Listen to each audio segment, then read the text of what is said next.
Bonsoir à tous, bienvenue à ce nouveau conseil municipal du mois de novembre. En préambule, je vous annonce une mauvaise nouvelle. Il n'y aura pas de papillotes, mais la bonne nouvelle, c'est que vous en aurez si vous venez à suite de décembre.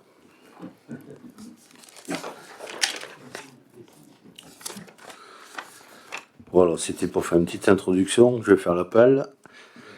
Sylvain Barrier donne pouvoir à Emmanuel Salgado, Christian Blachon, Anne-Sophie Bresse, Bruno Dufort-Citre, Dominique Durieux, Jacques Garcia, Martine Ginet, Philippe Ginet donne pouvoir à Martine Ginet, José Hernandez, Sophie Jouard, elle est en soins, elle devrait arriver en retard, Annie Lardon, Frédéric Largeron, Gwendoline Lehmann donne pouvoir à Bruno Dufort-Citre, Sylvie Marcoux donne pouvoir à Frédéric Largeron, John Omillet donne pouvoir à Monique Reynaud, Rémi Pangot donne pouvoir à Anne-Sophie Bresse, François Polner, Pascal Poinot, Monique Reynaud, Alain Romeillet, Emmanuel Salgado présent, Julie Terrier donne pouvoir à Annie Lardon.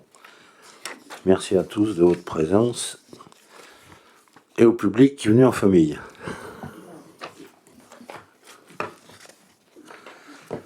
Y a-t-il un ou une volontaire pour le secrétaire de séance? Pascal Poinot, merci. Pour le procès verbal du conseil municipal précédent de septembre, y a-t-il des remarques?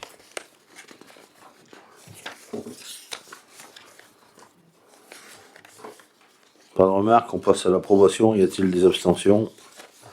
Des voix contraires? Je vous remercie. Vous avez bien travaillé, Madame Bresse. Alors, les décisions, qu'est-ce qu'on a? Donc, on a acheté une débroussailleuse style. Il faut bien changer un peu de matériel chez Romaras Motoculture, 580 €. Le hameau de Cailloux, on avait repris les Wariers. Et là, vu qu'on a mis des poubelles sur Saint-Roch, on a enlevé ces poubelles, la dalle béton, les boîtes aux lettres, pour faire un peu d'aisance, parce que c'est pas terrible au Carrefour. Donc, c'est TP Guignan qui nous l'a fait pour 1696 €. Pour le désidérial, on avait un petit souci. Vous savez qu'on doit faire la voirie qui descend, plus les parkings derrière. Donc il y a un mur qui est à nous, mais qui imite rien qu'une parcelle privée. Donc l'entreprise, avant de finir les travaux, voulait s'assurer que on fasse pas tomber le mur en cylindre en faisant les enrobés. Donc d'urgence a été sollicité ingénierie construction, 1850 € pour nous donner des prescriptions d'étayage et de dalles de répartition, pour pas faire de bêtises pour la fin des travaux, qui devrait se faire pas la semaine du 11 novembre, mais la semaine prochaine et celle qui suit. Ça sera fini. La division de bornage par Géolis sous le calvaire, c'est la parcelle qu'on échange avec l'OPAC, avec le terrain qui comporte le nouveau parking des Barabans. Sous le calvaire, c'est entre Andon et la Pépinière. Donc le bornage a été fait, les actes administratifs sont en train de se faire par les services de l'OPAC, puisqu'ils ont le droit, donc ça nous évite d'aller chez le notaire. Le poteau incendie boulevard des Jardins, on fait du neuf, donc il était un peu vieillot, c'est celui qui est vers l'école Jeanne d'Arc, là vers le portail, donc on l'a remplacé. Autant mettre du neuf, Veolia, 2487 € pour un poteau, c'est pas donné, mais bon, ils l'ont installé. 2 sèchements au gymnase par Collard-Tardieu, 1381, puisque dans ces vestiaires, ça brosse beaucoup de monde, et quand il s'essuie les mains, il se les essuie pas, ça fout de l'eau de partout, donc s'ils servent un peu de sèchement, ou nos assos quand ils font des matchs. Et boire, pour 2657 € nous a changé pas mal de choses dans le chauffage. Il nous a sauvé encore une fois le chauffage du gymnase, qui est très vieillissant, en changeant des choses pour qu'on puisse faire perdurer ce chauffage encore quelques années.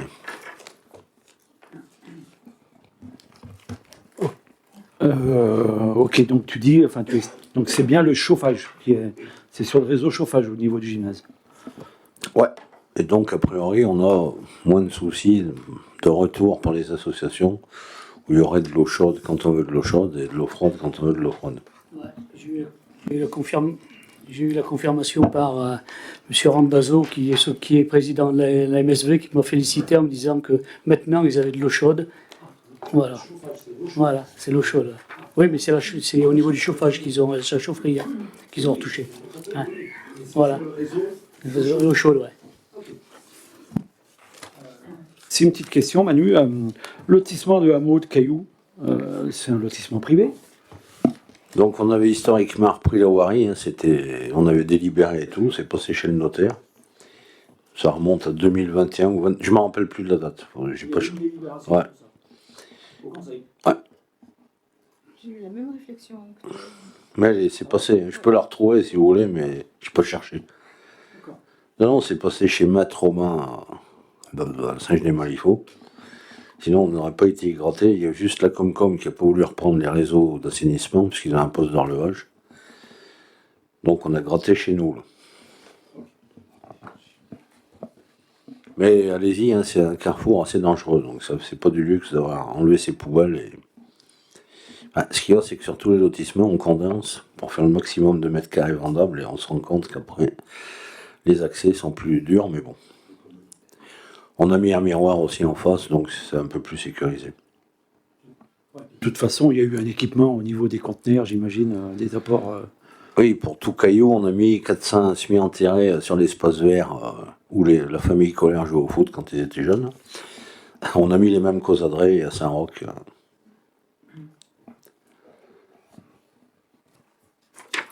C'est bon? On continue? Donc on va parler un peu d'argent. Donc on a obligation dans chaque commune de présenter un budget à l'équilibre, contrairement à l'État, qui ne nous donne pas l'exemple, mais bon, c'est pas le sujet. Donc vu qu'on a des choses qui arrivent parfois en dépenses ou en recettes qui sont non prévues dans le budget, on doit faire des décisions modificatives pour toujours rester à l'équilibre. Donc la première DAM, elle concerne la section de fonctionnement pour 67 656 € en dépenses et en recettes, donc l'équilibre est respecté. Et vous avez les explications par chapitre. Donc on voit qu'on a eu une fuite d'eau au vestiaire de Saint-Roch, qu'on a réglé, mais ça a été un peu long, donc on a une plus-value de 6 500 € par rapport à l'année d'avant. Il y a une fuite qui a duré, qu'on a mal gérée. Bon, elle y est plus. Maître Gaucher, c'est une provision, hein, puisqu'il nous aide sur le chemin de la Ruère. Je vous rappelle juste que la Chazelle, ça doit passer au tribunal le 25 ou le 27 novembre. Donc on a aussi deux conflits avec deux constructions à Marcoux. Donc voilà, 20 000 € de provision, parce qu'on ne sait pas au total combien ça va faire. Donc il vaut mieux y penser. Le livret historique de 3282 et l'équilibre du budget, c'est ce qui est proposé pour arriver aux 67 656. On a aussi sur des charges de personnel des choses malheureusement qui sont arrivées par le décès de Jean-Louis Souvigné. Son capital décès, on fait l'avance et on sera ensuite remboursé plus tard par sa mutuelle santé. Bon, c'est des choses qu'on ne peut pas prévoir, c'est bien malheureux. On a aussi, on a mis un moins sur ses salaires puisqu'on ne les payera pas, forcément. La précarité versée au CDD de l'école et au service technique, c'est des primes qu'on doit verser en fin de contrat, donc ça arrive et on ne l'avait pas prévu. Et l'adhésion au CNAS pour 4 agents contractuels. Voilà pour nos dépenses de fonctionnement. Et pour les recettes, on équilibre tout ça. Vous voyez que Reliance rembourse le capital d'essai de M. Souvigné pour 28 580. On a mis un moins parce que apparemment nos entrées piscines, de toute façon, vont pas être aussi brillantes que l'année précédente, donc la prévision n'est pas bonne, moins 10 000. Et on a eu du FPIC, ça aussi en recette, c'était pas prévu. C'est des écrêtements que font l'État qui sont incapables de nous expliquer sur les communautés de communes entre les plus riches et les plus pauvres par rapport à leur mode de gestion. Donc la Comcom a pris un billet et on a une règle de répartition suivant le nombre d'habitants. Donc Saint-Diné a bénéficié de plus 49 076. Mais c'est plutôt bon signe. Enfin, on ne sait pas trop, parce que les Comcom qui gèrent bien donnent aux autres, et celles qui gèrent moins bien ont un fonds d'écrêtement, mais on demande à la trésorerie de nous expliquer, ils ne savent pas nous répondre. Donc on prend, parce qu'on est bien, on ne va pas refuser de l'argent. Donc voilà pour cette DM de fonctionnement qui s'équilibre sur 67 656 €. C'est bon? C'est clair ou... Juste une remarque entre... ici, on parle de sommes en TTC, on est bien d'accord, oui, par rapport aux sommes hors taxes sur les décisions qui ont été prises là dans les lectures auparavant où on a une différence. Oui. C'est la différence entre les deux. Ouais. Parce que là, c'est le budget, donc c'est en TTC. Ok. Bonne précision, la TVA. Alors, pour les dépenses d'investissement, c'est la même chose. Bon, alors vous voyez qu'il y a 0 en bas, puisque il y a des coupes qui sont faites pour l'équilibre, mais sur l'ENT à l'école, c'est des choses pour les ordinateurs, ça on l'avait pas prévu, donc on rajoute 300 euros. Sur l'éclairage public, on n'avait pas non plus prévu, sur nos travaux qui sont en cours dans le centre, sur la place du SNI, des Valères, du Breuil et des gens, donc il faut le rajouter, puisque on pouvait pas le prévoir, puisqu'on n'avait pas eu le rendu de l'étude par Bouygues Énergie. Maintenant ça a changé d'entreprise, donc 22 085 euros. On a aussi fini les négociations avec les consorces Alichon vers le réservoir. Donc c'est en train de se lotir, il faut faire un peu d'électricité et d'assainissement, comme c'était convenu dans le délib qu'on a. Donc Mouflé, c'est le nom, hein, mais c'est à. Enfin, on dit Robert, mais c'est vers le château d'eau, donc 6 000 euros d'extension BT. On verra que au prochain conseil, on en fera un peu plus. Il y avait aussi l'extension de l'éclairage public vers les tennis couverts, 2926, et aussi de restructurer une commande, surtout de l'éclairage public, 2480. Donc il faut qu'on augmente ce chapitre 204 de 33 492 euros. Donc on a dans les deux autres chapitres maintenant, on fait du moins parce que là on vient de faire du plus. Donc pour équilibrer les plus, il faut faire des moins, c'est le principe des décisions modificatives. Donc on avait une ligne réserve qu'on met chaque année si on a un bâtiment dont la charpente passe à travers, un orage, une inondation, une voirie qui s'effondre, ben, il vaut mieux. Et donc dans les plus, il y a la division du bornage sur le calvaire, comme on l'a vu tout à l'heure, le hameau de Cailloux. La rénovation de la cour de l'école maternelle, c'est où il y avait la dalle qui était un peu pourrie en béton, ça a été piqué aussi, goudronné pour qu'il soit dans un cadre plus sympathique pour les maternelles, et le regard d'eau potable du tennis qui était obsolète, 904 euros. Donc là, on diminue de 20 000 euros ce chapitre pour pouvoir compenser nos plus. Le columbarium, on n'avait pas prévu, et puis on l'a fait, il y en avait besoin puisqu'on n'avait plus de place d'accueil. On avait prévu 8 000 et on a réalisé 7 560. Donc on modifie cette ligne de 440 euros. Bon, ça nous permet de réguler, puisque 20 000, si vous faites 20 000 de la diminution précédente plus ces 440, vous avez un moins 20 440. C'est l'habileté de notre secrétaire général pour trouver des équilibres. Et en ce qui concerne les immobilisations en cours, c'est pas le même chapitre. Donc on voit qu'on a changé la porte qui est à notre droite là-dessous, les anciens locaux de la DDE, où on a mis une benne à déchets à carton pour nos commerçants. Il y a aussi la CIM qui doit l'utiliser, donc les portails étaient dangereux, hein. C'était des vieux portails, donc on a mis une porte sectionnelle, 8 775 euros. Les dalles pour les installations containers, il y en a eu pas mal sur la commune, hein. Les dalles, c'est quand on met les colonnes aériennes, mais il y en a aussi eu pour les semi-enterrés, 19 745 euros. Et donc, comme on l'a vu, le diagnostic du mur pour le désidérial, 2220. Donc voilà, on est à 30 740,92. Donc avec ce qu'on a vu au préalable, on diminue cette ligne, la ligne réserve des immobilisations en cours, pour 13 352. Donc si on additionne les plus et les moins, on arrive sur une section d'investissement à 0, donc à l'équilibre. Est-ce que c'est clair, monsieur l'ancien banquier? Parce qu'il faut que je fasse attention, il suit.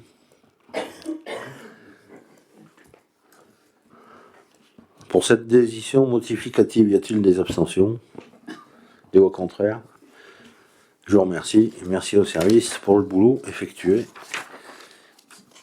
Les calculs n'étaient pas très durs, il n'y avait pas trop de chiffres, mais c'était bien fait. Donc on reste dans l'argent toujours, puisque comme vous le savez, notre budget du camping s'équilibre difficilement, on n'y est pas dessus, mais on l'a déjà vu. Donc on travaille justement pour avoir un peu de liquidité sur les communes aussi, hein, ça rend service. La ligne de trésorerie, c'est de l'argent qu'on peut prendre directement. Pour le camping, on fait habituellement une ou deux lignes sur notre budget de 50 000 euros. Donc la proposition, c'est d'en effectuer une chez nos amis de la Caisse d'épargne qui nous font une durée de 50 000, un montant de 50 000 euros sur une durée annuelle. Donc c'est toujours le taux Ester. Le taux Ester, c'est un taux européen, plus il le marge un petit peu, 0,65%. Si on s'en sert pas, on a 0,25% de non-utilisation.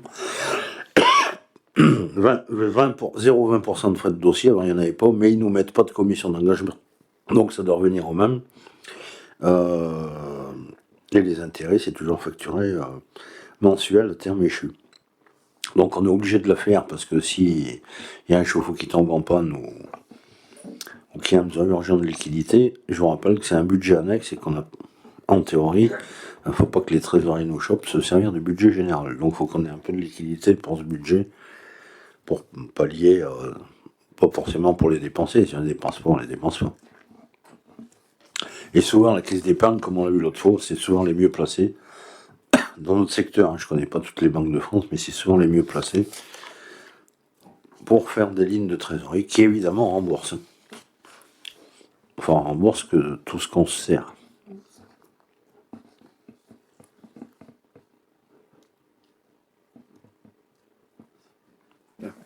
Oui. Puisqu'on parle du camping, est-ce que le gérant, M. Leroy, a fait le bilan de la saison? Donc on va voir tout à l'heure qu'on va voter les tarifs parce qu'on est obligé, vu qu'il y a une DSP que c'est public.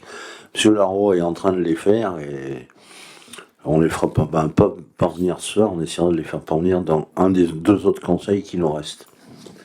Parce qu'il nous en reste en décembre et en février-mars, donc il faudrait qu'on ait des éléments. Juste, je vais préciser que de toute façon sur la DSP, il est prévu qu'il le fasse avant le mois de juin de l'année d'après. Donc on a encore, si c'est pas le coup d'après, c'est sera le coup encore d'après. Donc pour cette ligne de trésorerie du budget camping, y a-t-il des abstentions? Des voix contraires? Je vous remercie. Donc je remercie la commission école qui s'est réunie pour travailler sur ce qu'on fait chaque année, la participation obligatoire de la commune pour notre école privée qui doit calculer un coût de fonctionnement d'un enfant de l'école publique pour reverser à l'école privée pour les enfants de Saint-Didier le montant de ce coût. Donc le rapporteur est présent, il va nous rapporter donc ce qui c'est la proposition de la commission scolaire pour cette participation au GEC 2025. Bien, bonsoir à tous, rapportons. Alors, on s'est réunis avec les membres de la commission école jeudi dernier et on a épluché les dépenses faites en 2024, on les a comparées avec 2023, parfois avec des années précédentes. Donc en 2024, il a été dépensé 126 000 euros et 126 084 euros, donc les dépenses globales. Donc on a une légère baisse par rapport à 2023 où on avait 133 063. Donc on a regardé chaque ligne de dépenses et pour calculer la participation qui va être donnée par la commune à l'OGEC pour l'école Jeanne d'Arc, on divise les dépenses globales de l'année 2024 par le nombre d'élèves scolarisés cette année-là, c'est-à-dire 167.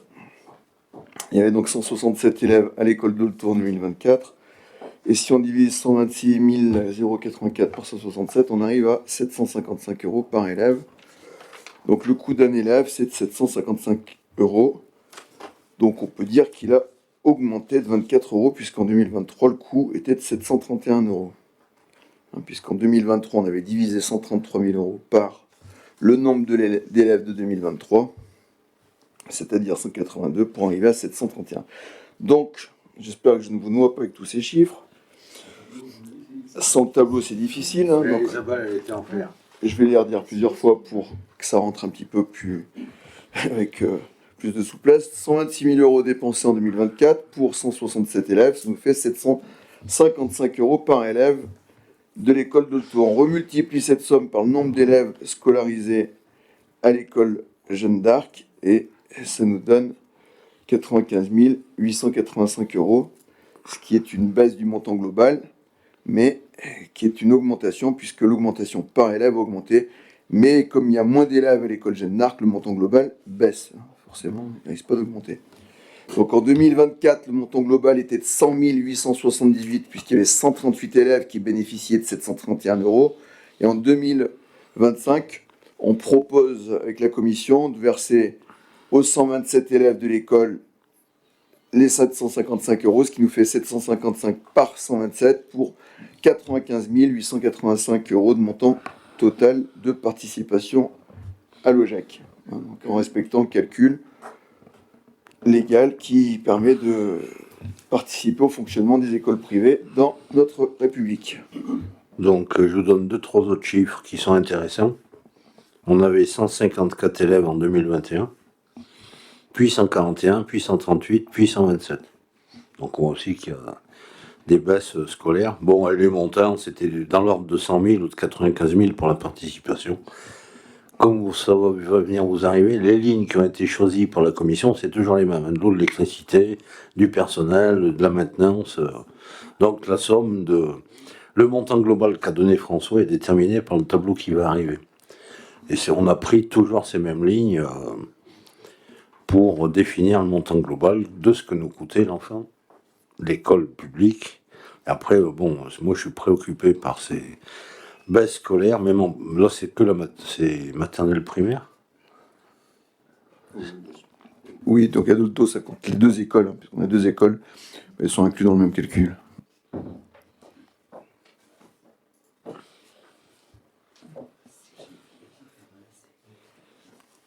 Après, la baisse des effectifs, c'est une baisse qui est liée à la baisse démographique en France. Si on prend le directeur des services de l'éducation nationale au niveau de la Haute-Loire, le DAZEN, il nous a convoqué les adjoints, les élus, les chefs d'établissement l'année dernière au Monteil. Il fait les lycées en ce moment et la baisse, elle est nationale. Elle est un petit peu moins forte en Haute-Loire. Elle est nationale et elle est aussi en Haute-Loire, la baisse de démographie. Ça se ressent dans les écoles. Tu peux répéter le nombre d'élèves 755. Alors, en 2024, donc on est à 755 € effectivement, qu'on multiplie par le nombre d'élèves qui étaient scolarisés à Jeanne d'Arc, c'est-à-dire 127.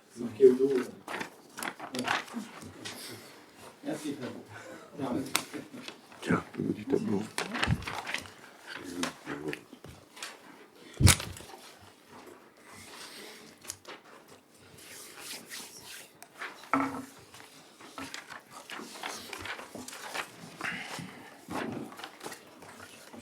Est-ce qu'il y a des questions sur la participation au GEC 2025 pour l'établissement Jeanne d'Arc?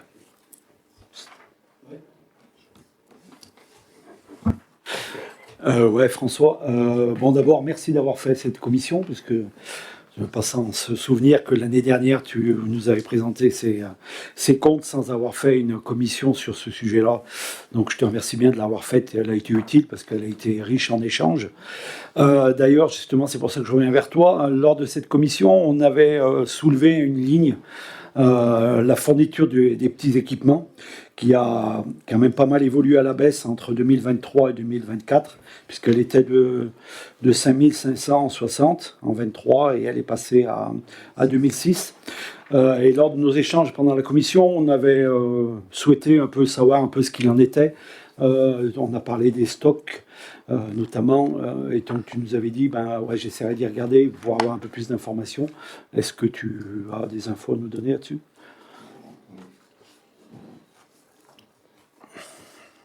Pardon. Je te remercie de me remercier de vous avoir invité à la commission. Et voici donc au niveau des petits équipements les chiffres. Donc, comme on a évoqué en commission, c'est quelque chose qui va varier en fonction des travaux qui sont faits, en fonction des fournitures qui sont achetées. Et donc là, on a eu en 2020 2350 €, 2021 3649, 2022 4101. 2023, effectivement, là on est à un pic avec 5560 €.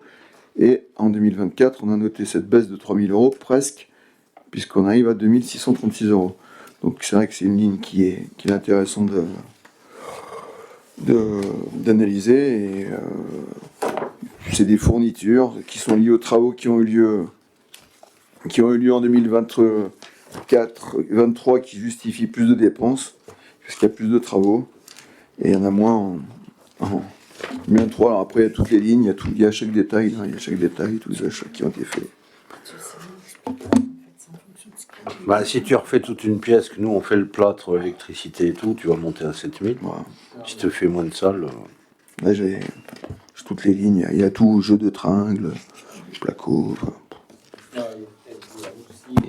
Il y a aussi ce qui a été dit en commission, hein, c'est qu'en 2024, ça a été du flux tendu, or qu'en 2023, il y avait du stock. Donc là, je pense que déjà, il y a un coût là qui est important. Moi, ce que je trouve qui est pas mal, c'est qu'à la sortie, en 2024, si on prend la globale, on est moins cher qu'en 2023, malgré le coût d'énergie, le coût global. Donc là, ça a été, je dirais, pas trop mal géré. Non, mais t'as raison. Ça enlève pas ce que tu demandais, mais je pense que c'est surtout là la différence, c'est l'histoire du flux tendu, quoi, en fait.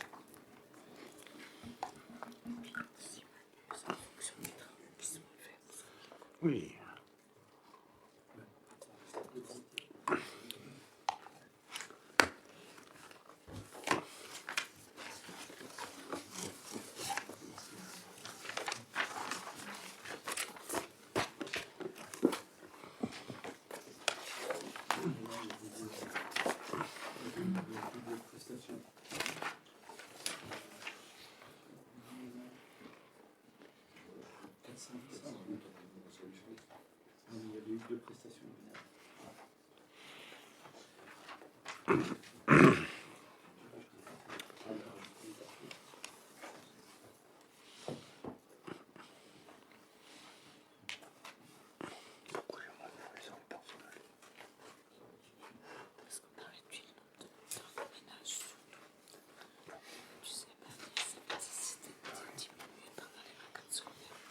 Non, après, on a une grosse ligne qui a diminué, c'est sur les salaires, on a une baisse, hein, parce que on a des contractuels qui ont remplacé des titulaires, donc forcément ça coûte moins cher, donc on est passé de 45 000 presque, hein, 44 900 à 41 200, pour arrondir grossièrement, enfin, on a perdu quand même 4 000 euros.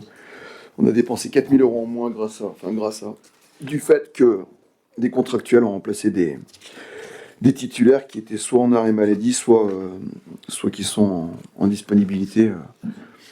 Et donc c'est sûr que ça fait 4 000 euros de baisse, hein, donc ça, c'est pas un détail, hein, le passage de 133 000 de dépenses à 126 000. C'est une ligne qui est importante aussi. Mais alors, le petit équipement, par contre, on peut pas garantir que l'année prochaine, la baisse sera confirmée. Enfin, c'est quelque chose qui va osciller en fonction des besoins, hein, en fonction de à quel point les services techniques interviennent à l'école, à quel point ils utilisent le stock, parce que c'est vrai qu'on en a parlé en commission.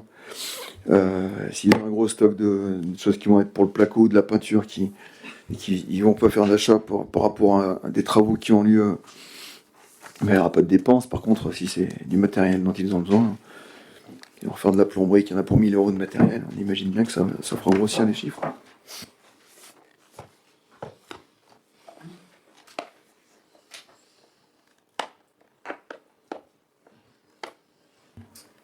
Enfin bon, la seule chose qu'on peut retenir quand même dans tout ça, c'est que, comme tu disais, le nombre d'élèves baisse, mais le coût de l'élève augmente.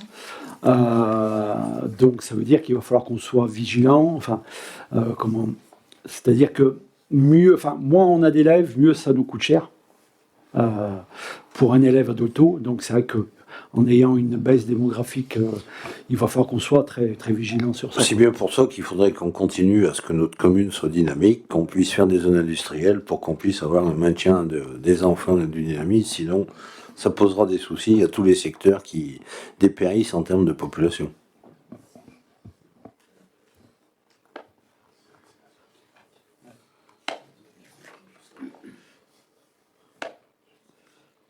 Non, mais c'est sûr que si on tombe à un élève pour l'école, effectivement, le coût il sera de 133 000, 126 000 pour un élève. Donc si on extrapole, après, de toute façon, si la démographie varie, on continuera de chauffer l'école, on continuera d'avoir des dépenses, il y a des dépenses incompressibles, donc forcément le coût augmente. Ça reste dans des mesures quand même relativement gérables hein, pour l'instant. Je pense pas qu'on est rentré dans des problèmes, surtout que l'électricité, on est resté sur du 24 000 euros, ça s'est pas enflammé. Alors que ça s'est enflammé dans pas mal d'endroits, mais après peut-être que les panneaux solaires permettraient un jour de faire des économies sur les dépenses de l'école et en même temps à la piscine l'été. De toute façon, il y a des coûts incompressibles. Et après, c'est clair que plus tu as d'élèves et plus tes coûts incompressibles, tu les amortis. Hein. Ça, c'est... Malheureusement, c'est difficile de faire autrement.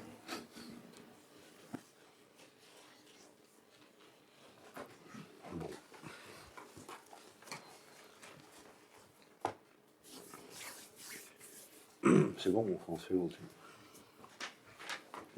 On peut voter le montant de la participation 2025 à verser à l'OGEC pour l'école Jeanne d'Arc.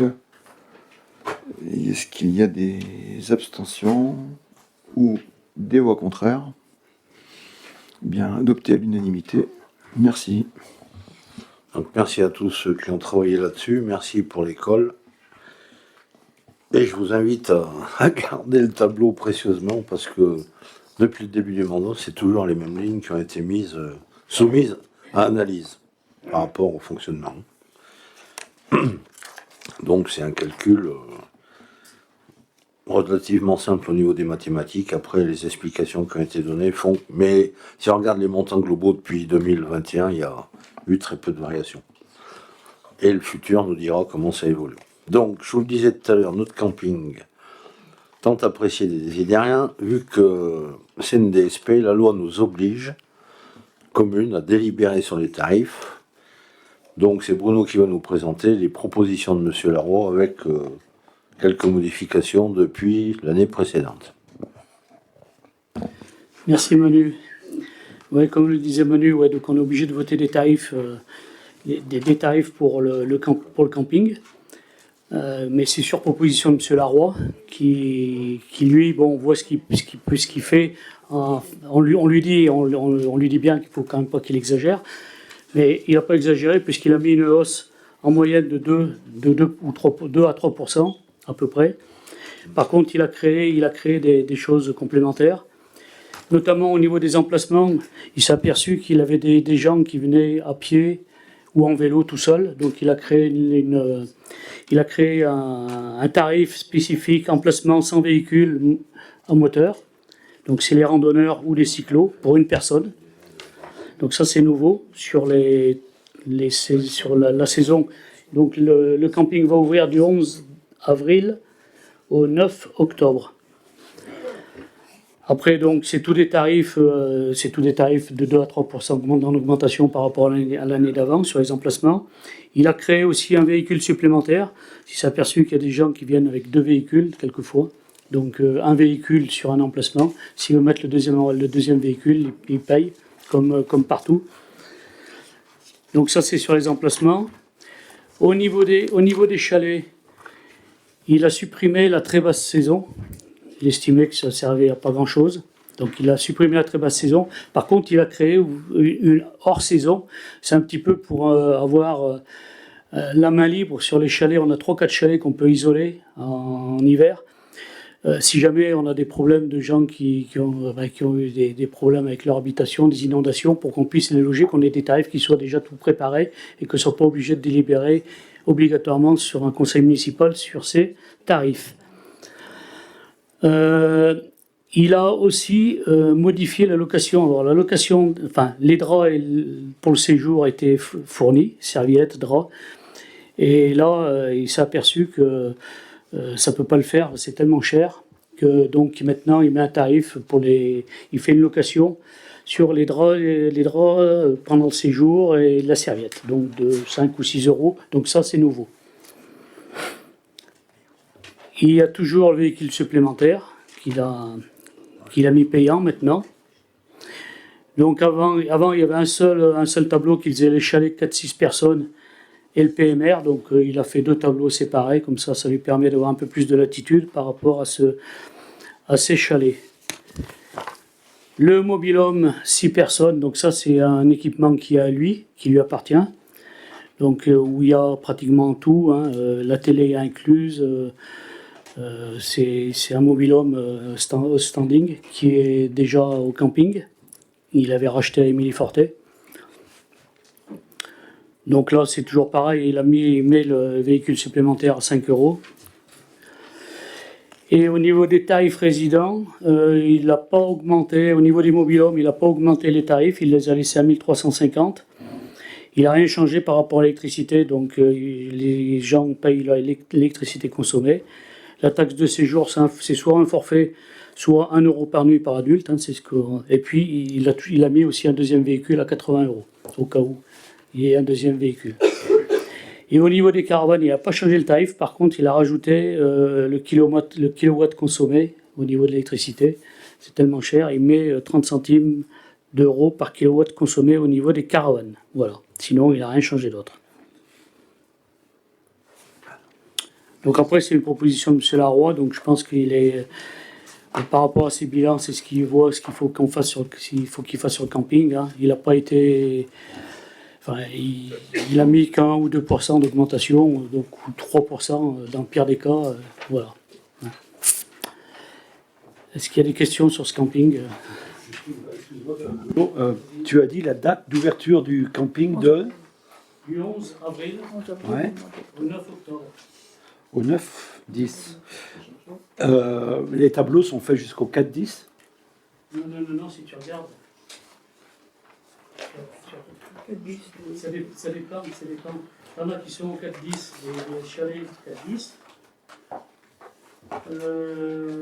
Les résidents au 4-10. La basse saison des chalets au 9-10. Ah oui, la basse saison, le 9-10. Si tu regardes. Au niveau des mobil-homes. D'accord.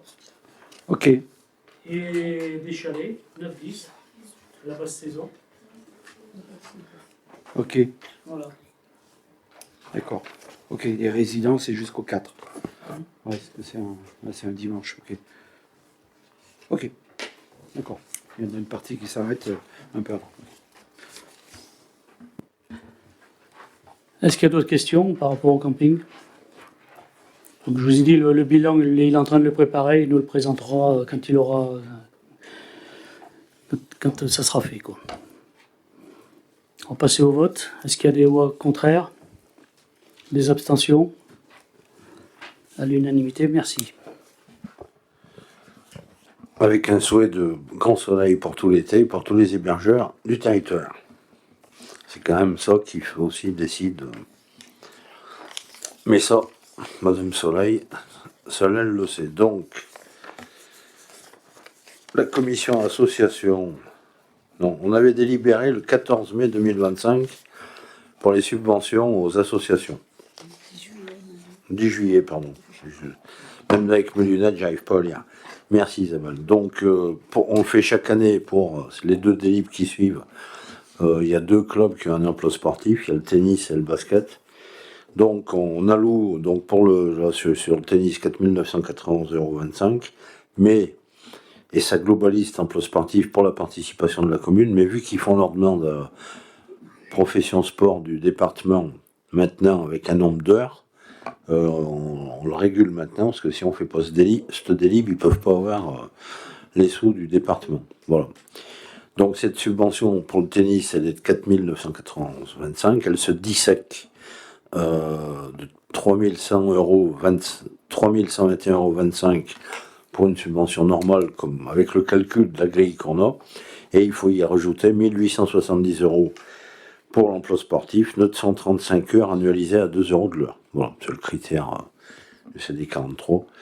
Et ce qui fait que, bon, je trouve que toutes les communes participent à ces emplois sportifs, parce que ces clubs qui en ont point, si on n'avait que les bénévoles, on aurait probablement moins de qualité d'accueil ou moins de licenciés dans ces structures.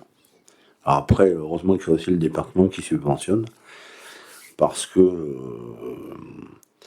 l'État, je pense que les fonds départementaux, je ne sais pas d'où ils viennent ceux-là, mais bon. Donc alors, aujourd'hui à Saint-Didier, on a 2 emplois sportifs qu'on soutient dans nos subventions. Pour la sub au tennis, c'est bon? Pas d'abstention, pas de voix contraire. Merci pour eux.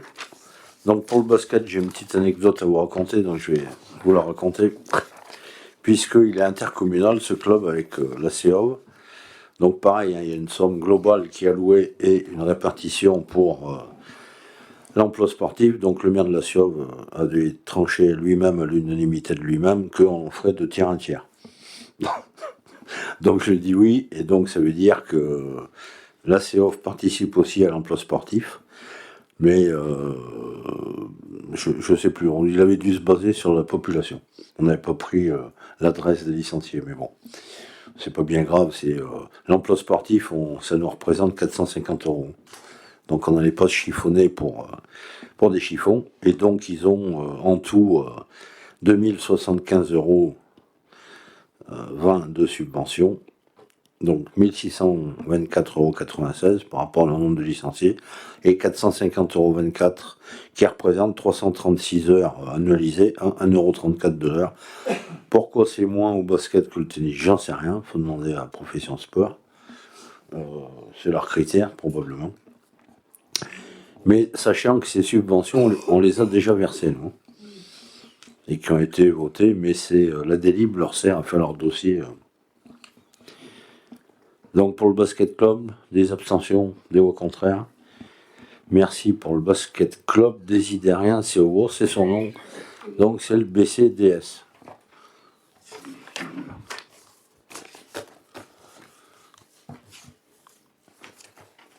Alors les travaux en régie qui ont une double utilité pour les communes, c'est-à-dire si on refait des réseaux, par exemple, si c'est pas nous si on ne le fait pas faire par une entreprise, ou si on fait du plâtre, ou si on répare de l'électricité ou autre, on a des recettes de fonctionnement et des dépenses d'investissement, enfin en opération d'ordre, mais on gonfle notre budget. Et aussi on récupère 2 ans après la TVA sur les achats de matériaux qu'on fait pour faire ces travaux. Donc en fin d'année, l'État nous demande de faire tant que la TVA nous est remboursée. Et aussi, ça peut servir si, par exemple, on va faire des travaux dans le privé, on s'est vu arriver, suite à des orages violents, à couper des branches d'arbres ou à aller nettoyer des choses. Donc, on doit aussi nous délibérer par rapport aux horaires. Tout le monde là dans le rapport? Donc, aux horaires, quand on met quelqu'un avec un chauffeur ou quand on met un tractopelle, enfin, chaque commune. Le patin, c'est pour tasser, le Manitou, on a mis tous nos véhicules, et un coût horaire moyen de 35 € pour les employés. Donc j'ai regardé un peu ce qui se pratique sur les autres communes, on est dans les plus hauts.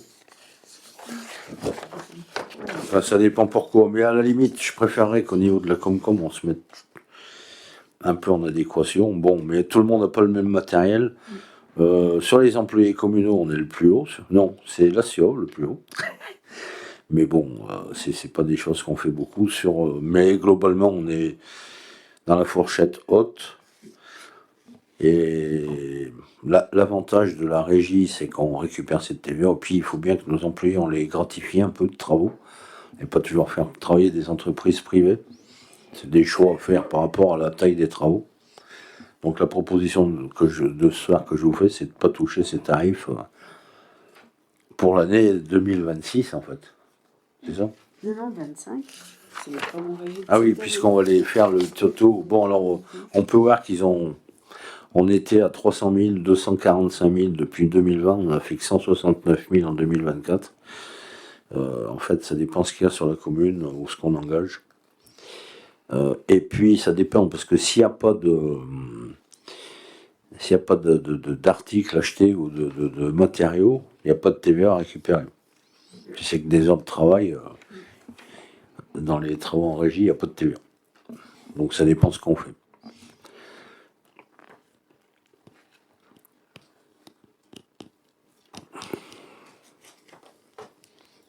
Il y a des gens qui veulent augmenter ou non. On laisse comme ça. Il n'y a pas d'abstention, pas de voix contraire.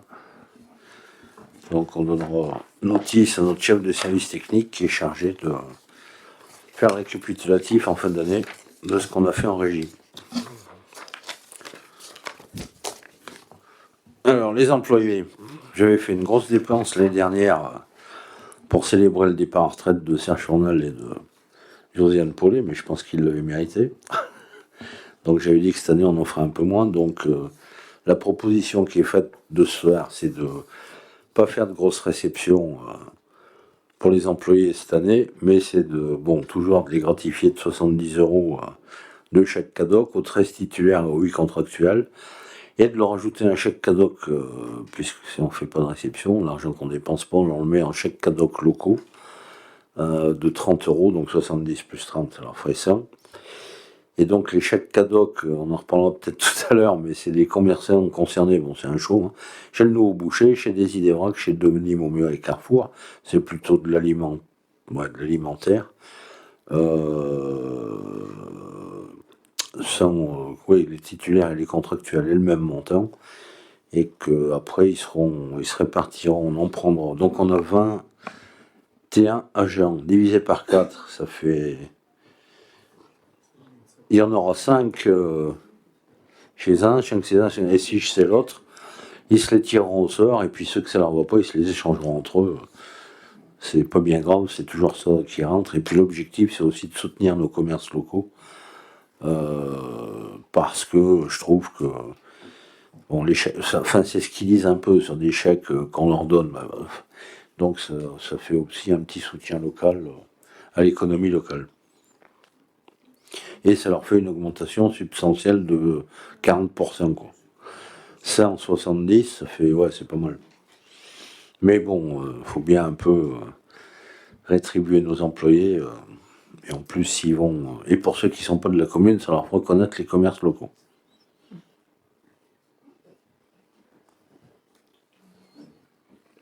On laisse comme ça, 100 €. Pas d'abstention. Annie, vas-y. Oui, oui. Je vois que vous avez repris la proposition qu'avait fait Madame Marcoux de proposer le chèque ad hoc à 100 €. Donc là, vous l'avez fait 70 et 30. On apprécie que vous en ayez tout tenu compte. Voilà.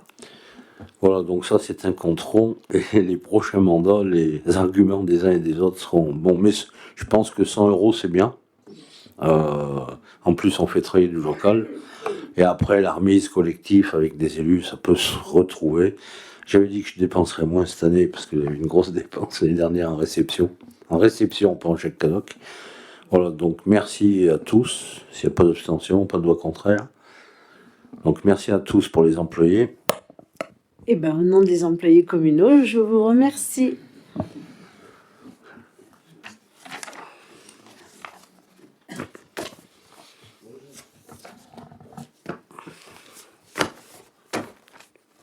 Alors, tout à l'heure, on a parlé de soleil. J'espère que l'hiver sera pas trop rude, mais ça serait quand même pas mal qu'il y ait de la neige pour nos ressources en eau. Mais ça aussi, on verra ce qu'on a.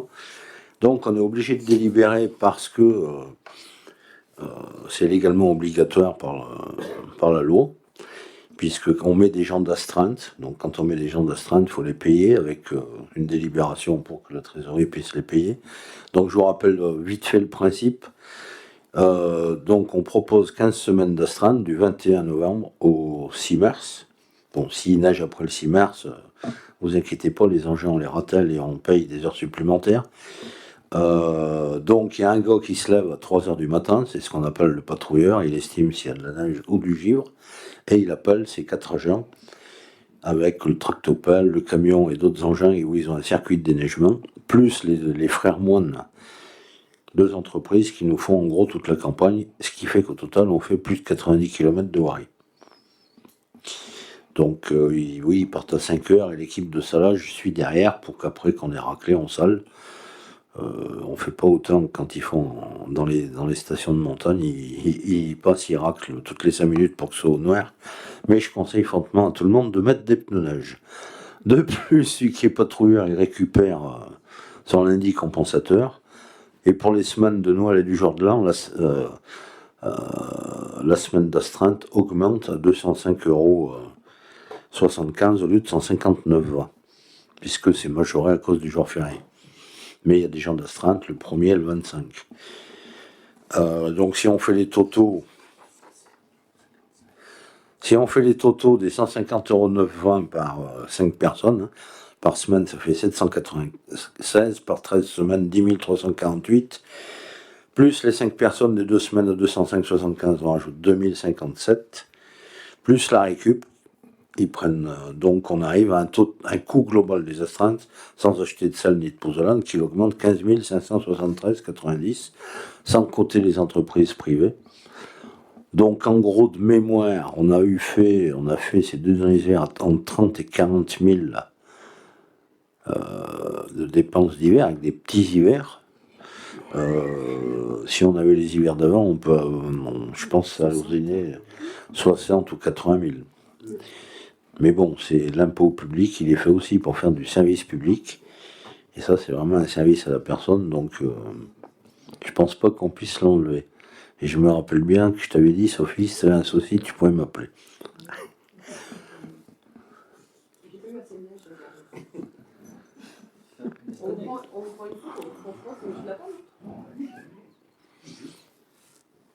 J'ai été appelé à 4 heures. J'ai même fait patrouilleur au mois d'avril. Donc le matin, en fait, ça me gêne pas aussi. Si on m'appelle dans les heures intermédiaires où tu as le sommeil profond. Ah non.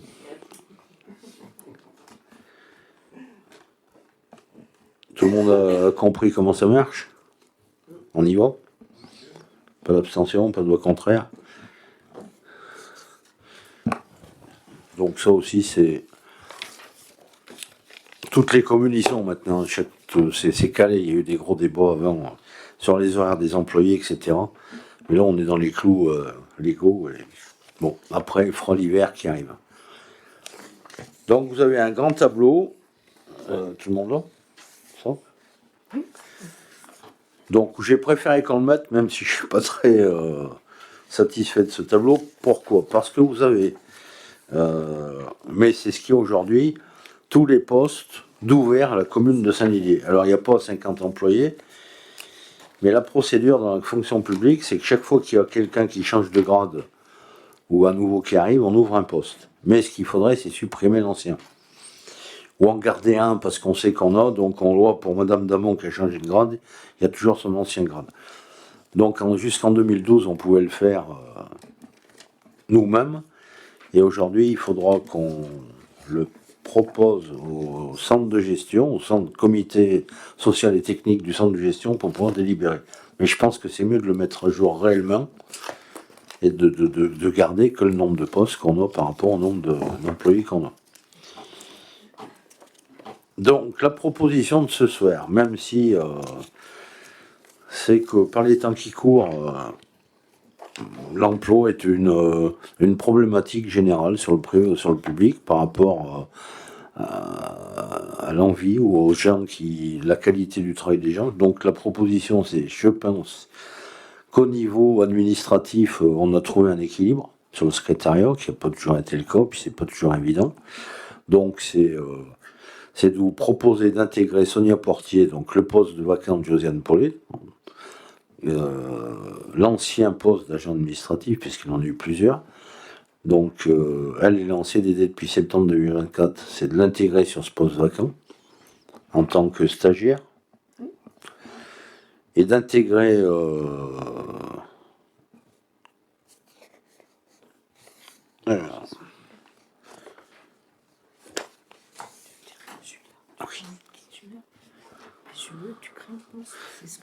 et pour Julia Touillère, de stagiairiser en créant un poste, parce qu'elle, on ne peut pas l'intégrer dans un poste qui existe, sur un arrêté qui attaquerait, je ne sais pas, le temps que ça passe au 1er janvier, je pense, sur 28 heures par semaine. Et Madame Portier sur 35 heures. C'est ce qui avait été dit, les secrétaires, elles sont 4 à temps complet, et une à 28 heures, ce qui laisse la poire pour la soif de 7 heures si la commune prenait, je sais pas moi, de nouvelles envies ou de nouvelles missions. Et donc c'est pas un 35 heures tout de suite. Et puis bon, la personne est satisfaite. Et ce qu'elle fait aujourd'hui, en partie de la culture, de la com et de la finance, donne satisfaction sur l'accueil, sur l'état civil, l'urbanisme, les renseignements des privés et des particuliers. Oui, sur Madame Portier, on intègre sur un poste existant, et Madame Touillère, on crée un poste de stagiaires à 28 heures. Non, temps complet. Et on a un homme qui a 28 heures. Oui, on crée à temps complet, on le nomme à 28 heures. Vous me suivez? Une question. Le que tableau là qu'on a pour les adjoints administratifs, donc on a Marie-Pierre Chaplon qui Oui. est pourvue, après il y en a plein qui ne sont pas pourvus. Oui. Voilà, et donc dans les adjoints administratifs, on voit en bas, on a un poste qui n'est pas pourvu. Donc là, on y met Madame Portier. Madame Portier, on est bien C'est le d'accord. poste de Josiane. Ok. Qui date de... Ok, ça d'accord, j'ai compris. Après, pour l'autre, On crée. on crée, donc on Voilà. va rajouter un... C'est sur quoi Oui. on vous demande de délibérer ce soir. Ok, donc on rajoutera au tableau, il y aura un poste d'adjoint administratif supplémentaire. Oui. Ok, d'accord. Oui, parce qu'il n'existe pas aujourd'hui à 28 heures. À 28 heures. Ok. Donc sur les services techniques, vous inquiétez pas, il n'y a pas 24 employés. Hein. Oui, oui, oui. Mais c'est pour ça qu'il faut le mettre à jour, ce truc, au réel. Parce que c'est des choses qui ont été faites quand les gens ont changé de grade, en fait. Et on les a nommés, mais il faudrait enlever celui qui est en dessous, sauf si on estime que... Donc par rapport, là, il reste qu'à 9. Parce que j'ai enlevé un poste. Mais bon, apparemment, ça se passe. Et la proposition pour les services techniques, c'est de créer un poste d'adjoint technique pour Matisse Pays, qui est un petit jeune de 25 ans. Et donc, il donne satisfaction. Ça fait plus d'un an qu'il est en contrat, enfin à peu près. Et lui, ça serait un arrêté de nomination à 35 heures.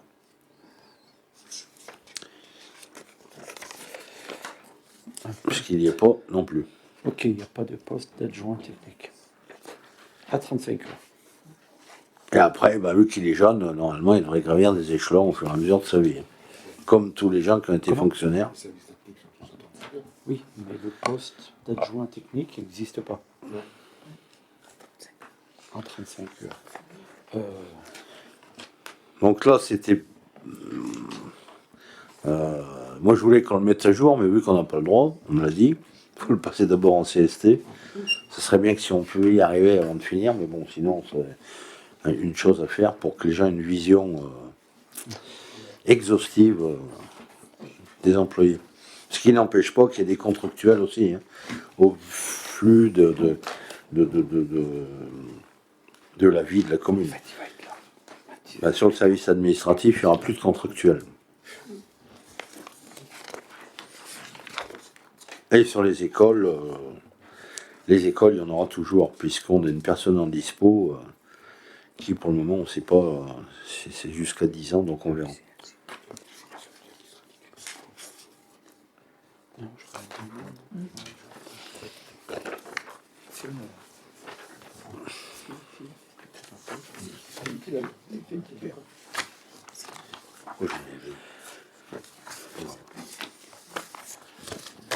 De quoi? Après, je sais pas. Je ne connais pas tous. Donc pour ces propositions de nomination, est-ce que vous avez des remarques encore?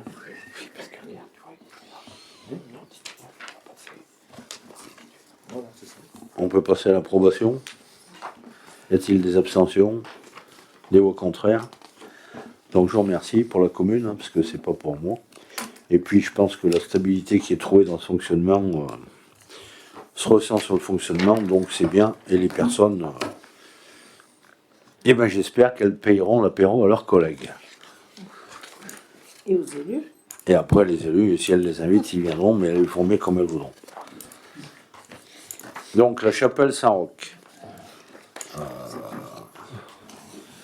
Donc je vous rappelle qu'on a mis une bâche pour l'isoler des intempéries, puisque la toiture n'était plus étanche. C'est un bâtiment très apprécié des Désidériens. On a fait travailler l'architecte conseil du département, qui est de très bon conseil et qui a l'habitude de ces bâtiments anciens. Donc on a fait passer aussi des entreprises pour avoir des chiffrages, notamment sur la toiture et la charpente qui sera renforcée, puisque si on change par des matériaux plus lourds, il faudra plus porter. Même sur la partie clocher, il y a eu peut-être du traitement, je crois qu'on en a fait, d'urgence. Et puis il y a toute la corniche qui fait le tour, une jolie corniche. Plus sur l'arrondi de derrière, un renforcement puisque elle a tendance à s'ouvrir. Bon, il y aura certainement les eaux pluviales aussi à travailler en régie. Donc, j'ai pris... j'ai essayé de trouver dans les sous qu'on pouvait trouver. Donc, il se trouve que notre brave département accompagne les édifices cultuels non classés. Parce que l'église, elle est classée, ça ne rentrait pas dedans, là, ça y rentre dedans. Donc, on peut leur demander de l'argent. Donc, on ne va pas s'en priver. Bon, aujourd'hui, on est sur des demandes dessus. Je pense que c'est des choses qui seront l'année prochaine. On va voir faut voir avec l'architecte du CAE qui nous aidera à lancer la procédure de commande publique. Donc là, on voit qu'on a la fissure du demi-cercle, c'est la corniche, pratiquement 20 000 euros. Le traitement de la charpente, 2 400 euros. Et toute la réfection de toiture à 36 000. Donc on arrive à 58 444. Je l'ai eu ce matin au téléphone, il y aura peut-être un peu plus. À cause des renforts de charpente qu'il y aura à faire. Mais c'est de l'ordre de 5-6 000 euros. Faut pas s'affoler. Mais bon, on est obligé de demander la DETR le 1er décembre. Non, mais ça fait rien. Il fallait quand même lancer les affaires. Donc, mais c'est pas 6 000 euros qui vont changer la donne. Donc, l'aide départementale, on peut demander jusqu'à 25%. Donc, c'est ce qu'on demande ce soir. Soit 14 611 euros. Et j'ai rencontré la Fondation du patrimoine qui nous permet de faire appel au public. J'espère que nos amis COGO nous aideront aussi, puisque ça s'appelle une histoire avec la Siove.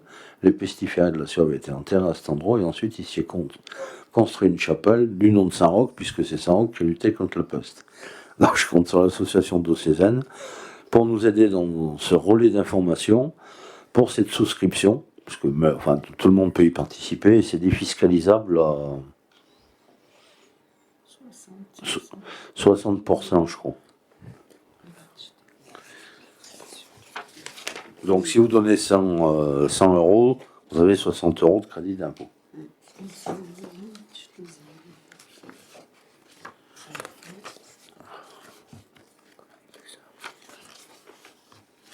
Si je le trouve. 66%. Et l'impôt sur la fortune, s'il y en a qui le payent, c'est 75%.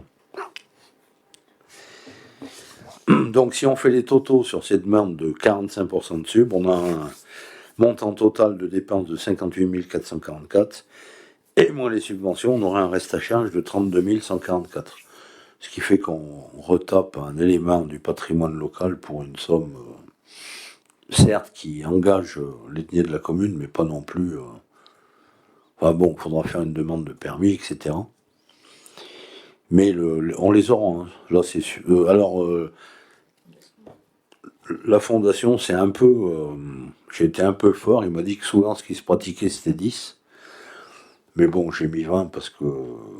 faut toujours être ambitieux. Si on a 15, on aura 15. Hein. On fera avec ce qu'on aura. Donc, dès la délibération, j'informerai l'association d'Océane qui nous fasse leur lait de l'info. Mais il n'y a pas que les gens qui vont à l'église qui peuvent participer, si on aime son patrimoine, ou les voisins, ou tous les gens de Saint-Didier-en-Velay qui aiment ça peuvent participer à la fondation.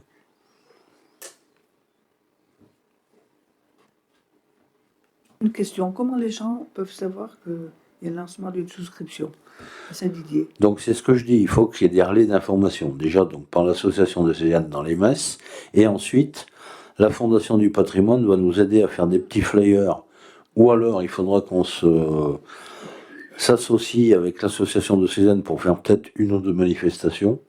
Ça peut être une marche, juste un apéritif pour donner l'information. La commune va bien évidemment être relais de l'info par son site internet, le site Facebook, voire l'IWAP, et puis tous les conseillers municipaux et tous ceux qui... Il faut qu'on utilise tous les supports, mais la fondation nous aidera à en créer un aussi. Mais une manifestation, ça peut être bien. Mais bon, ils ont aussi un club de mécènes que la fondation connaît, donc ils vont aller les voir. Souvent des entreprises pour de la défiscalisation. Il faut qu'on s'y mette tous. Plus on a de relais d'information, plus on aura. Donc on aura, c'est sûr. Après, je vous le dis, j'étais ambitieux de mettre 20, mais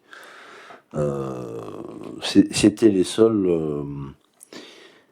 endroits où j'ai trouvé pour mettre des subventions. Donc, mais bon, le département nous aide bien par le CAUE, parce qu'on a un bon appui technique aussi. C'est important sur ces bâtiments, faut pas trop faire n'importe quoi, surtout au niveau de la charpente et de la toiture. Donc, de toute façon, on n'a pas le choix que de la refaire. C'est pas pour engager des frais.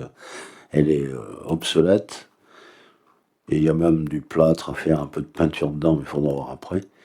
Et puis bon, c'est un lieu assez fréquenté, sympathique, sur une avenue très passante. Donc voilà, une proposition de la refaire à un coût qui n'est pas non plus exorbitant si on regarde ce qu'on enlève au coût global. Ouais, donc tu dis que les travaux pourraient peut-être s'effectuer en juin ou un peu plus tard, 2026. Je vais essayer de pas trop. Je vais voir ce que nous conseille l'architecte. Il faut qu'on voit avec lui comment on lance notre maîtrise publique, notre marché public. Moi, je pense que là, elle est sauvée par rapport à l'hiver, donc il faudrait peut-être. Je vais dire ce que tu sous-entends. Il faudrait peut-être attendre les élections pour que ça se fasse. Et au moins, comme ça, les gens prendront déjà un chantier à bras-le-corps et seront leur savoir ce que. Celui-ci, il faut peut-être pas trop l'attaquer avant. Et puis au moins, les choix des couleurs des tuiles seront laissés à ceux qui seront élus. De toute façon, vu la bâche qu'il y a, on passera l'hiver. Voilà. De toute façon, la protection qui est actuelle est temporaire. Mais on peut aussi lancer les choses et puis mettre des débuts de travaux en juin. Ok. Ouais, parce que cette bâche de protection est limitée, j'imagine, dans le temps, non? Oui, on passera l'hiver, c'est pas le crin là. C'est pour les fuites. Oui. Pour éviter d'augmenter les dégâts. Oui, j'ai bien compris, mais je veux dire, c'est pas fait pour durer trop longtemps, quoi. Donc il faut agir. Non, mais il faut, soit on se mettra d'accord sur lancer des trucs avec une date de début de travaux en juin, par exemple. Ça peut se faire aussi.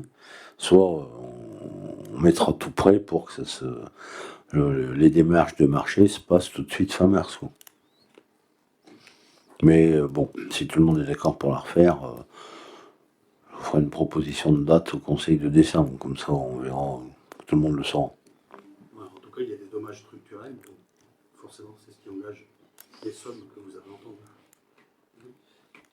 Ces devis ont été effectués par des sociétés spécialistes. Disons que le devis, c'est Montchalin qui nous l'a fait pour la maçonnerie, mais on en avait vu un ou deux autres qui étaient dans les mêmes tarots.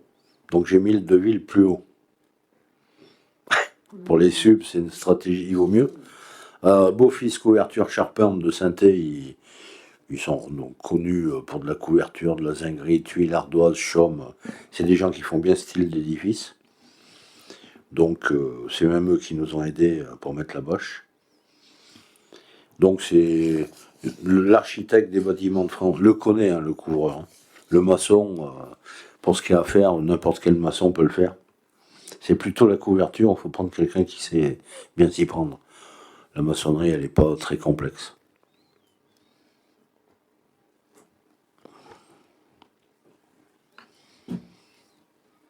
C'est bon pour la chapelle? Donc pour cette demande d'aide départementale, y a-t-il des abstentions? Au contraire.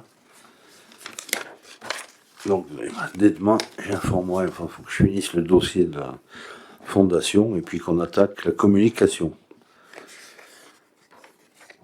Donc la DETR, on doit la demander avant le 1er décembre. C'est ça, Isabelle? Oui. Donc je me suis creusé la tête et puis après j'ai essayé de trouver une idée de demande de subvention qui correspond à un projet d'intérêt communal. Mais une demande des administrés sans influencer les choses politiquement, ou en prenant une position politique d'intérêt global. Donc on sait que nos toilettes publiques sont régulièrement vandalisées et inutilisables et qu'il y a une demande récurrente. On a quand même des animations sympathiques l'été, on a un marché sympathique le mercredi, des gens qui marchent, des moments, et tout le monde ne va pas au bistrot pour faire ses besoins. Et puis bon, donc j'ai fait le tour de pas mal de communes, donc soit les communes ont carrément arrêté les toilettes publiques, soit ont mis souvent des sanisettes, hein, c'est ce qui se pratique, même à Saint-Bonnet-le-Château, Après, c'est au niveau de l'urbanisme, il faut les mettre de façon sympathique ou habilement habillés pour qu'on garde notre esthétique historique qu'on a à Saint-Didier. Donc l'idée, c'est de les en... Puis l'ABF, on a une place des droits de l'homme où on avait envisagé de la mettre dessus, mais c'est pas plus bête de l'encastrer dans les chiottes actuelles, les toilettes actuelles, la sanisette, pour qu'on n'occulte pas d'espace pour le marché ou avoir même des expos ou autre. Ce qui fait que ça nous perd pas de place. On garde un petit local pour nos services techniques, on garde le transfo électrique. Et on peut refaire aussi, l'idée m'a été donnée par nos poseurs de pavés très sympathiques qui travaillent à l'église pour refaire aussi tout ce parvis, toute cette place, pour qu'on ait un endroit sympathique visuellement. On peut aussi mettre des rosiers, hein, c'est pas interdit, ce que vous voulez, ou des bancs. Pour déjà avoir le service, le premier truc c'est d'avoir un service.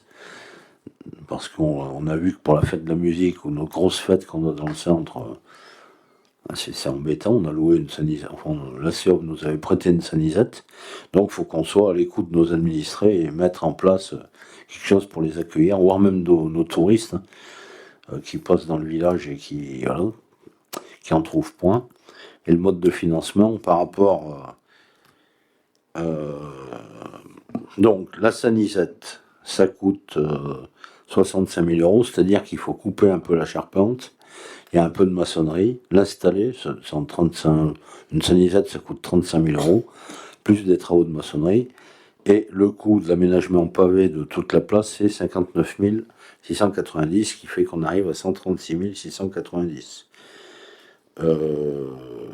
Et on demanderait, j'anticipe le délibéré, 75 000 au département qui nous reste de Cap 43 à utiliser à partir de 26. On a déjà utilisé 150 000 sur 225 000 d'enveloppes sur la place de l'église. Et donc si on cumule ce 25% de DETR, donc 34 000 euros, et j'anticipe sur l'autre de 75 000, on remettrait cette place en bon état plus un lieu d'accueil de toilettes pour 27 000 euros. Voilà le montage financier que je vous propose. De toute façon, ce CAP 43, il faut l'utiliser. Il est valable jusqu'en 26. Le choix se porte là parce que il y a un besoin d'intérêt public. Hein, c'est pas pour l'occulter. De toute façon, le département, on ne sait pas ce qu'il va faire, mais probablement qu'il mettra d'autres enveloppes. J'espère, dans les élections de 2028, même si leurs budgets sont complexes. Et puis, vu qu'on a une belle halle à côté, ça ferait un ensemble avec une place qui sera assez propre, qui sera encore amendable dans le futur, sur des abris, sur des choses qui s'étaient vues. Et puis surtout, qui vont mettre des toilettes à Saint-Didier, que chaque fois que je vais dans les rues, je me fais alpaguer par diverses personnes. Parce qu'on a une commune qui est pas accueillante, c'est pas une histoire qui est pas assez bien équipée.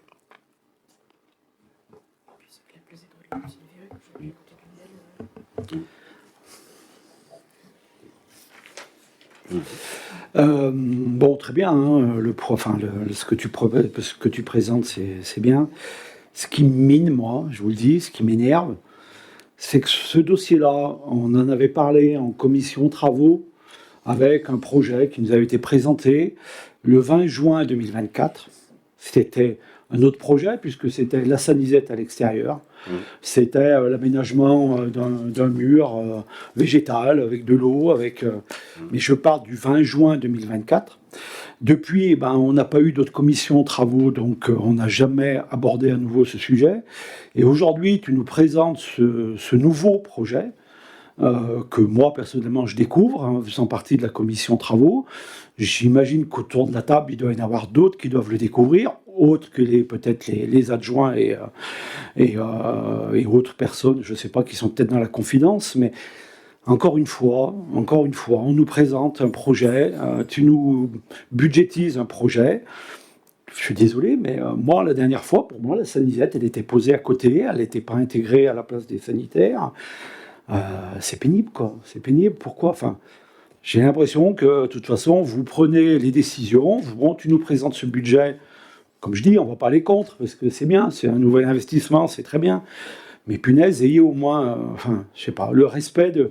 Vous avez des indemnités, les adjoints ont des indemnités. Ils sont là, normalement, pour faire des commissions. Ils sont là pour travailler avec les commissions. Et encore une fois, on est mis sur la touche. Enfin, en tout cas, sur ce point-là, il n'y a pas de commission qui nous présente. Parce qu'on ne sait pas, du coup, tu nous dis que ça va être un réaménagement. Mais quel réaménagement? Celui qu'on nous a présenté il y a 1 an et demi ou si c'est autre chose? Donc le but, c'était de mettre personne sur la touche. Donc suite à ce projet qui a été présenté, un dossier de déclaration de travaux a été fait, en bonne et due forme au service instructeur, et l'ABF nous a retoqué le projet. De ne pas mettre la Sanisette en plein milieu de la place pour des raisons d'esthétique, et puis c'est pas idiot, puisque, donc comme je l'ai dit, on n'occulte pas ce projet pour le futur, puisque l'aménagement peut toujours se faire, par les voiles, par une végétalisation ou autre. Après, voilà, donc ça c'était la première info, l'ABF nous l'a sanctionné, donc il fallait trouver une autre idée. Donc c'est pour ça que je réponds. Deuxième chose, c'est que là, après, suite à ce que ça arrive, je me suis creusé la tête, et oui, sans faire de commission, tout le monde est d'accord pour ce qu'il fallait installer une Sanisette. On a trouvé avec Franck Bolleg, le maître d'œuvre, cette idée, et la volonté politique n'a pas été de changer le projet, c'est toujours de mettre à dispo de nos administrés un équipement de toilettes publiques, sauf qu'on l'a changé de place, c'est vrai. Et la DETR, il fallait le voter avant le 1er décembre, donc ça explique un peu le déroulement chronologique. Mais la volonté, ça n'a pas été de désinformer le conseil municipal dans son ensemble, puisque l'idée première n'a pas changé. C'est toujours d'accueillir, de mettre en place un investissement. Oui, mais bon, entre le 20 juin 2024 et aujourd'hui, il y a quand même une période où il y aurait pu y avoir quand même des échanges. Oui, la conclusion, c'est qu'il y aurait pu y avoir une réunion supplémentaire entre la fin de l'année 2024 et aujourd'hui. Je te l'accorde.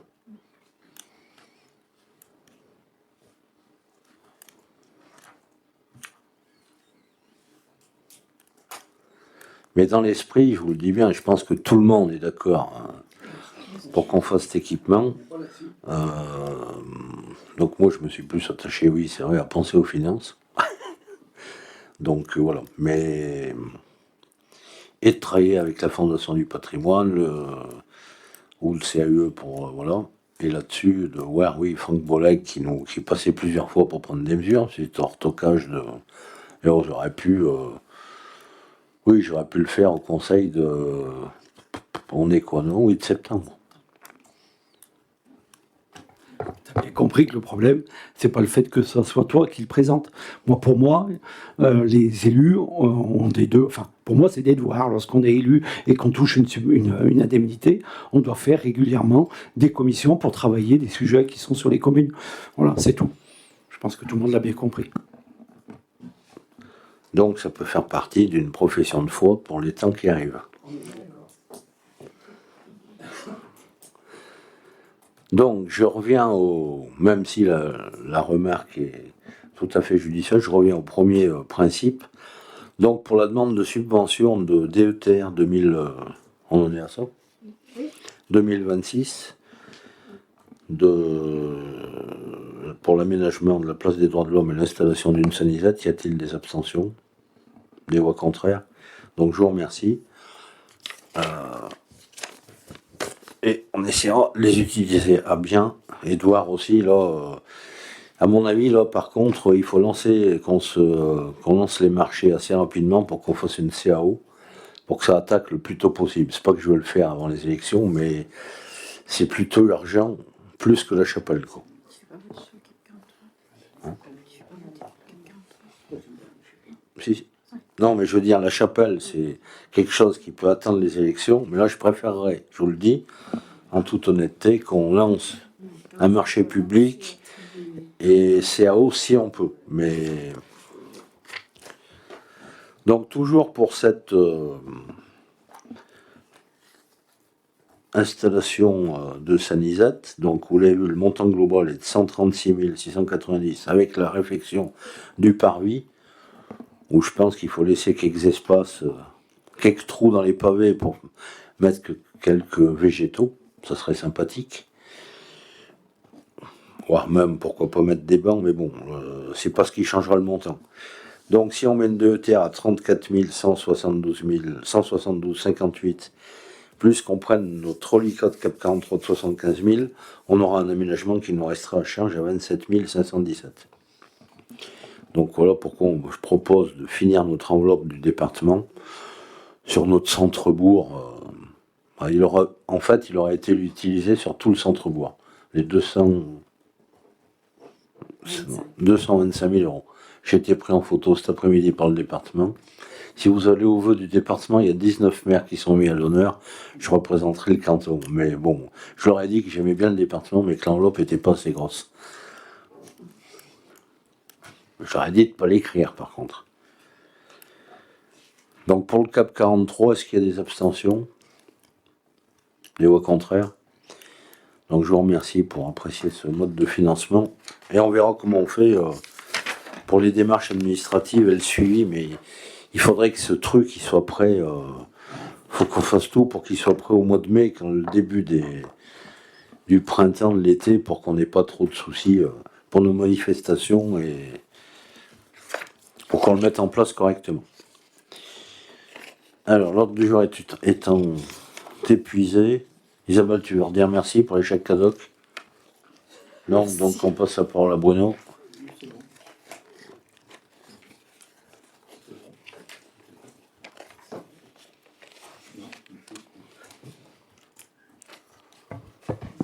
Je vais peut-être éclairer un petit peu ta lanterne, puisque, vu comme tu as parlé, je pense que c'était un petit peu dirigé à mon encontre, concernant les travaux de la chapelle. Alors je tiens simplement à ne pas me dédouaner, mais en fait, comme ça s'est déroulé, effectivement, il y a un projet auquel tout le monde a participé lors de la commission de travaux. Et puis c'est avéré que justement, du fait que les architectes des Monuments de France ont retoqué cette problématique qu'on avait mis en place, Manu est parti à chercher des financements pour essayer de trouver une autre solution. Donc effectivement, moi en tant qu'élu et adjoint aux travaux, j'ai pas convoqué de commission puisque c'était dans la main de Manu et lui, il allait à la pêche des subventions pour savoir de quelle manière on pouvait faire, et surtout, c'est un cabinet extérieur à la commune qui s'est chargé de financer, enfin de trouver le financement, enfin d'établir le seuil des travaux qu'il y avait à faire. Du coup, bah oui, pas de commission de travaux. Et puis bon, comme tu as précisé en juin 24, bah c'était dans les cartons, c'était pas encore effectif. Maintenant, ça devient effectif et j'espère que ce projet sera réalisé pour le bien-être de toute la commune. C'est tout ce que j'avais à dire. Jacques. T'es fatigué, ça? Oui. Vas-y, Annie. Oui. À l'entrée de Saint-Didier, il y a une très jolie fresque qui a été faite il y a quelques années. Et je crois que cette fresque, elle est très jolie la nuit, mais il faudrait qu'elle soit éclairée. Donc, je vous demande si vous pensez l'éclairer bientôt. Voilà.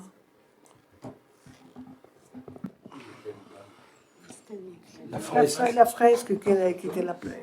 Elle a commencé le mandat, elle était éteinte, elle a fini le mandat, elle est... Elle n'est pas. Non, elle est éteinte. Regardez, Laquelle fresque? la fresque d'Édith Parle. Ben écoutez, C'est tombé en panne. si je... Oui, elle a été allumée, mais là, elle est éteinte depuis un mois et demi. D'accord. C'est ce qu'on veut dire. Donc merci de le signaler. Je suis quand même déçu que vous ne l'ayez pas vu, tout ça, tant que vous y êtes. Vous sortez pas la nuit? Vous sortez pas la nuit. Vous sortez pas la nuit? Oh, Ah ouais. vous êtes sage. Bon, bah, très bien. Donc on fera ce qu'il faut, le nécessaire pour Mais Ah. donc on fera pas. Enfin, déjà on essaie en interne, par notre syndicat des lacs pour que ces très belles fesses effectivement soient éclairées la nuit. Et je vois que tout le monde me rejoint qu'il ne faut pas éteindre la nuit. C'est ce qu'il a dit. Faut pas éteindre la nuit. Si, moi, je suis au courant.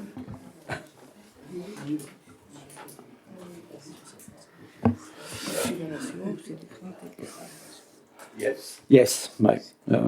C'est encore moi.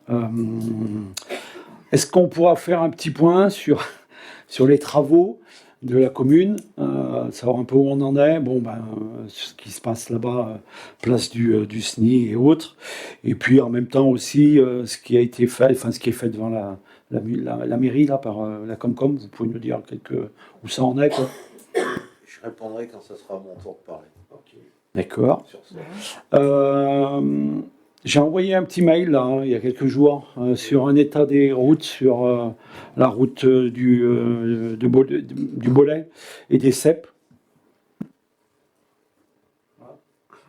Donc, je suis pas un technicien Wari, mais ce que je peux dire, c'est que depuis le début du mandat, je me suis efforcé qu'on mette chaque année entre 80 000 et 100 000 euros de Wari, pour pas laisser une commune au suivant dans un mauvais état, notamment au niveau des Wari, voire même des bâtiments. Donc cette année, j'avais dit qu'on mettait un peu moins d'argent parce qu'on a mis 40-50 000 euros sur le parking. On a fait le pas du Mont. On a élargi, on a mis une voirie propre. Et donc sur cette route des crêtes là-bas, on a fait du pointe-à-terre avec ce qui nous restait en budget. Et sur les photos que tu m'as fait voir, alors le souci d'une voirie, soit on fait de l'enrobé, comme on a fait à Moméo avec 10 cm. Et là, ça dure 15 ans, 15-20 ans, j'espère. Et sur cette route, on a fait du pointe-à-terre pour... Effectivement, elle commence à faïencer, donc ça s'ouvre. Et dégèle, donc on en a fait sur certaines parties où ça isole. On a même fait des purges où il y avait des racines, et là on a fait de l'enrobé. Et ce que tu m'as fait voir, c'est des coins qu'il faut refaire dans les années qui arrivent. Mais il n'y a pas eu de travaux, ou alors il y a juste eu un peu de pointe-à-terre, vu que c'était en mauvais état, ça tombait sur le coup de véhicules assez lourds. Mais elle n'est pas en mauvais état. Il faut continuer d'en faire sur cette route, comme celle des Plats des Monts. On a 2 routes, beaucoup de kilomètres sur ces routes de campagne. Mais c'est pas... Il n'y a rien qui m'a choqué. Enfin, il n'y a rien qui te choque, mais on peut pas... Ouais, d'accord. Bon, ok, on peut pas quand même demander à ce que ça soit refait avant l'hiver, parce que ça avait été fait en juillet. Non, mais sur du pointe-à-terre, c'est une... si ça avait été de l'enrobé, ouais, ok. propre, lourd, là on aurait pu demander, mais ça serait pas arrivé ce que tu as vu. Là, c'est un truc qui est en mauvais état. En fait, le pointe-à-terre, c'est un cache-misère. Oui, je suis d'accord. Donc là, tu as raison qu'il faut repasser sur cette route, mais je pense que si ça fait ça, justement, il faudra découper et tout retapisser avec l'enrobé. Pointe-à-terre, on peut leur demander de la refaire, dans un mois, il sera en l'air. Ouais, bon. Ok. Donc les autres travaux, tu vas nous en parler. Une question sur l'interconnexion. Donc elle a été faite, l'interconnexion en haut de la commune. Aujourd'hui, elle est fonctionnelle, elle est prête à être utilisée, elle est utilisée. Qu'est-ce qu'il en est exactement? Donc je l'avais expliqué il y a un moment, donc il y a un flux régulier qui alimente quelques petits villages. Donc entre la Sapinière et en gros Plane, il y a toujours un flux dans la conduite, donc l'eau elle pourrit pas. Mais cette conduite peut alimenter aussi le Pouillet, Moméo, etc. Et arrive jusqu'au réservoir de Jabré. On a aussi mis des pompes où on pourrait alimenter le réservoir du Fraisse sur le syndicat des eaux de la semaine, mais aujourd'hui on n'a pas finalisé le coût de revente de l'eau. Donc ça serait le syndicat des eaux de la semaine qui facturerait à la communauté de communes.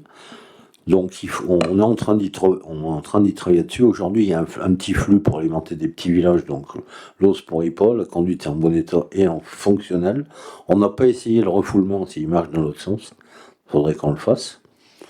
On peut aussi alimenter notre réservoir de la Roche. Donc c'est fini, c'est réceptionné, il n'y a pas de vis, c'est en bon état et fonctionnel. Aujourd'hui, on s'en sert, on la laisse pour une solution de secours. En cas de pollution à la claire, il faudra, à mon avis, dans le futur, on a demandé au niveau de la communauté de communes l'intégration de Saint-Didier-Aurec et la Sieur au syndicat des eaux de la semaine. On attend la réponse. On a notre fin de contrat aussi qui arrive chez nous sur Saint-Didier. Bon, on a proposé un avenant de 18 mois pour arriver pour que ce soit les nouveaux élus qui décident. Là aussi, sur le prix de l'eau, il va falloir prendre en compte tout ce fonctionnement de notre station, du prix de vente du syndicat des eaux de la semaine, qu'on n'a pas aujourd'hui, pour voir si une interconnexion qui aujourd'hui est prévue en cas de secours puisse devenir une alimentation plus régulière. On va voir comment on fait entre notre station de la Claire et de cette ressource. Mais c'est terminé, c'est effectif, en bon état, et on a de la chance à Saint-Didier, pour l'instant, on va pas avoir de soucis d'eau comme on pourrait l'avoir dans d'autres communes. Et ça ne nous a pas coûté de sous à la commune. Toute dernière question, un autre domaine. Au niveau de l'EHPAD, où c'est qu'on en est? La direction. Alors, donc l'EHPAD, j'ai demandé, enfin c'est compliqué de travailler en France avec des agences d'État décentralisées qui viennent jamais au conseil d'administration. Je parle de l'ARS, qu'on voit jamais.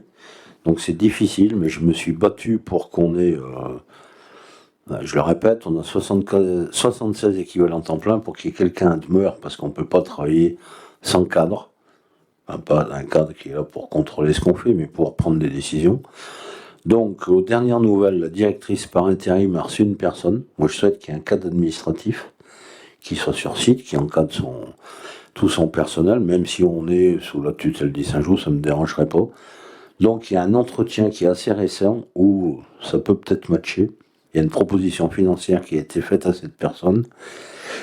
Donc, j'espère qu'au Conseil de décembre, je vous annoncerai qu'il y a une personne en place à temps plein, mais bon, les dernières nouvelles, les plus fraîches, c'est celles que je viens de vous donner. Donc, on a aussi un taux de 100% ou de 98% de fréquentation, donc c'est bien reparti. Les pas des pleins, la seule chambre qui est pas pleine, c'est qu'elle est encore trop haut. Donc l'ambiance est plutôt saine. Mais je crois que, c'est ce qu'on avait dit, ce que je répète depuis le début, sur un établissement aussi gros, il faut quelqu'un à plein temps. On ne peut pas faire que de l'intérim avec des gens qui sont pas là, parce que les employés ont besoin de réponses sur des achats, sur des choix, sur des mises en place d'animation, de projets d'établissement. Donc j'espère qu'à la fin du mandat, parce que depuis le début c'est instable, ça sera beaucoup plus stable. Une personne a une proposition financière, si on a eu les relations avec la maison de santé se passent très bien. On envisage aussi un médecin coordinateur, donc j'espère être plutôt positif pour l'avenir de cet EHPAD qui est plein, autant au niveau des résidents qu'au niveau de l'UAPHV.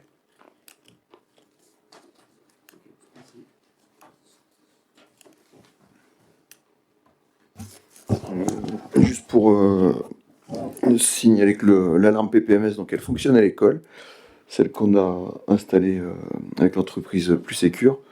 On a déjà dit au dernier conseil, mais on a une subvention de la moitié de la somme qui a été dépensée pour la mise en conformité de l'école par rapport au plan de mise en sûreté qui est obligatoire.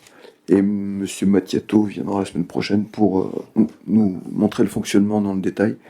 Voilà, il y a aussi des serrures qui ont été mises l'année dernière sur les salles de classe, ça permet de sécuriser l'informatique et d'équiper chaque année un peu l'école d'une manière sécurisée, puisque chaque salle est fermée à clé.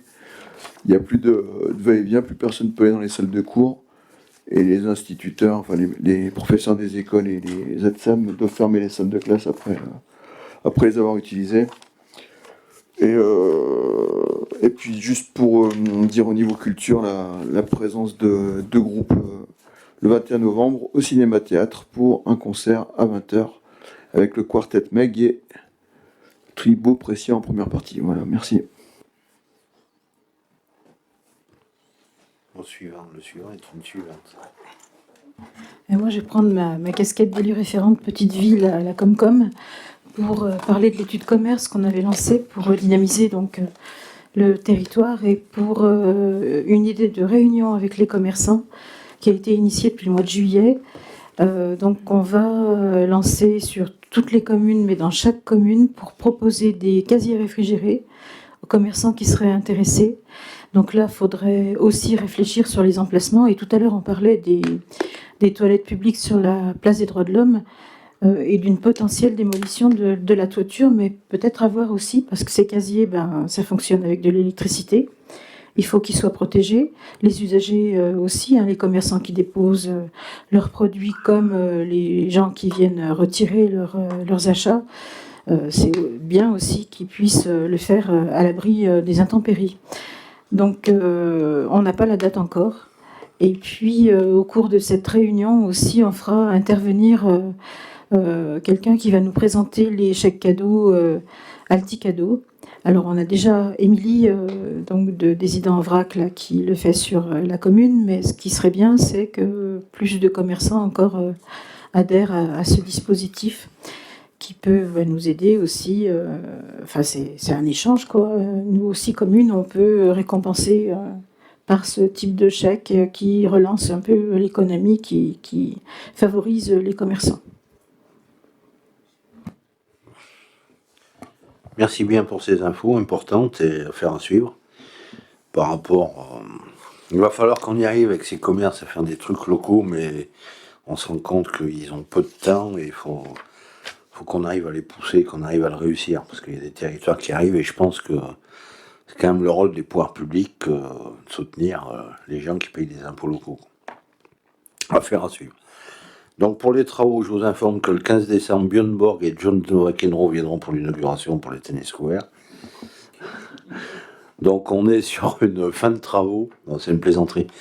Il nous reste un peu de travaux du couvreur. Le clubhouse est fini à 95%. Il reste un peu d'aménagement extérieur et d'enrobé. Donc j'espère que dans 3 semaines, ça sera tout fini.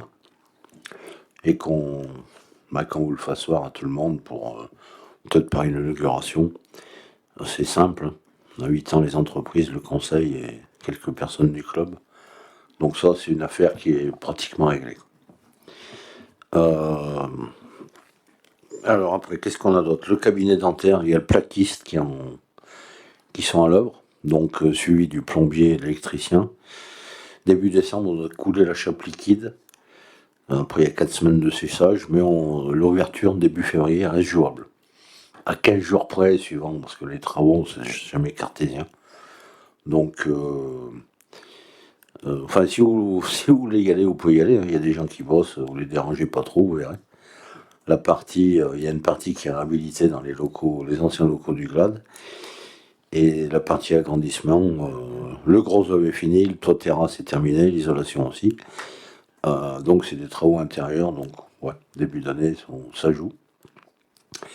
Sur le boulevard des Jardins, la place du SNI et la place des Valères-Elbroy, c'est des gros travaux, puisqu'on voit que...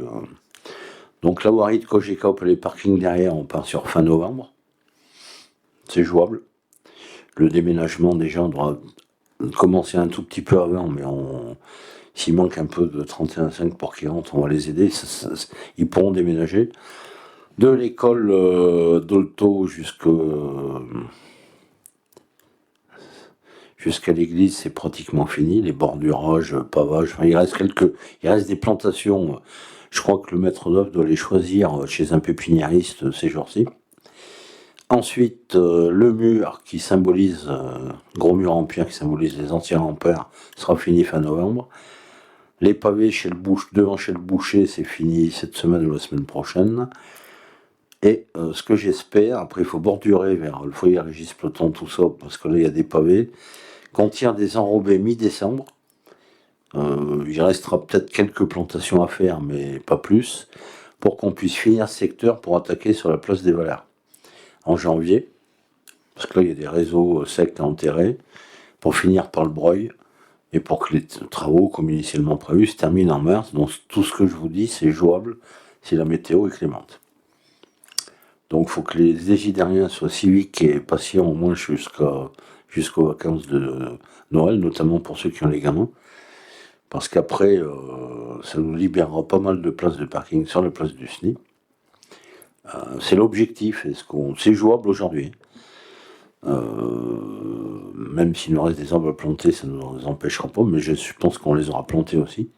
Il y aura de la végétalisation de l'autre côté aussi.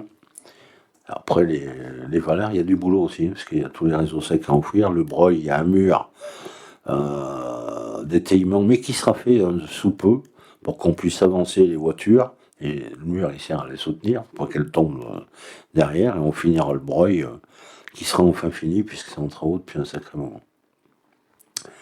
Et sur les travaux de l'avenue de la Guerre, l'eau, c'est pratiquement fini, donc cette semaine, il n'y aura plus de trous dans la mairie. C'est déjà pas mal.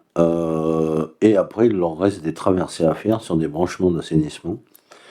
Donc j'espère, l'objectif, c'est que fin novembre, ce soit fait, avec un peu d'arrobé pour boucher ces vilaines tranchées, et que le département nous refasse le tapis au printemps ou l'été. Ok, parce que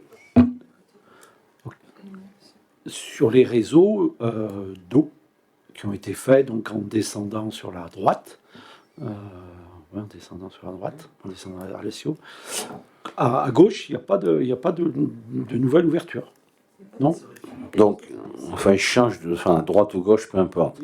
L'ancienne conduite de distribution du réservoir, elle montait à droite. Et la volonté, c'était de tout passer à gauche en montant. C'est pour ça que ça, voilà. Mais il y a quand même une conduite de distribution qui descend. Il y a ce qui monte à Chabris, il y a ce qui descend. Donc ça sera neuf. Et il faut envisager dans le futur d'attaquer ici jusqu'en haut encore. Bon, mais si vous avez vu dans l'état que c'était, c'est pas du luxe. Il y a aussi les branchements pluviaux des habitations qui ont été repris. Donc les égouts, les eaux pluviales et l'eau, c'est neuf. Et juste, enfin, c'est une information plus perso, mais au milieu du carrefour, là, ils ont repris, enfin, c'est quoi? Ils ont changé toutes les vannes, non, c'est ça? Eh ben, on s'est rendu compte que c'est le maîtrise d'œuvre qui n'avait pas pensé à ça. Il y a des conduites qui alimentaient d'autres secteurs. Ça aurait été dommage de ne pas les faire. Parce qu'après, ça faisait réouvrir plus tard. Et puis, quand il y a de la pression qui est bonne, ça doit dans les vieux réseaux, c'est aussi bien que tous ces déviations soient neufs. Donc tant qu'on y était, c'est pas pour 15 mètres d'enrobé de plus ou de moins, il fallait le faire. Et du coup, bon, moi j'avais demandé que ça attaque en juillet sur le carrefour, ça s'est fait après, et je pense que les gros soucis sont terminés ou vont se terminer demain. Voilà, je vous rappelle que cérémonie du 11 novembre, vous avez tous eu votre convoque, c'est même 11 novembre, il y a un tournoi de jeunes assez sympathique par la SSDJ.